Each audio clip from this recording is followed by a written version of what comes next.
Kwa mko wachache. Wengine bado hawajaja. Fika. Kwa hiyo bado hajafungua chuo, si ndio? Bado hawajafika chuo. Okay. Darasani jumla mko wangapi? 360.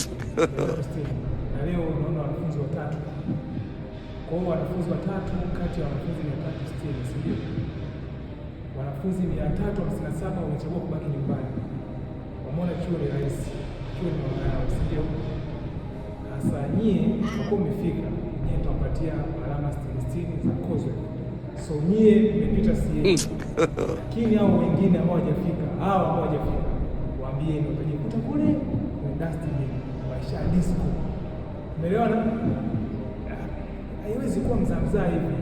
Chuo sio rahisi. Wiki ya 3 wanafunzi hawajafika, chuo sio rahisi, sawa? So nyie mnaweza mkaendelea kusoma and then mtawafikishia ujumbe hao wanaokula sikukuu mpaka leo. Sawa kasi? Okay, thank you.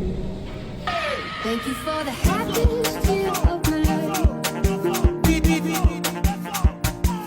Thank you for the happiest year of my life. And you. This is the beginning.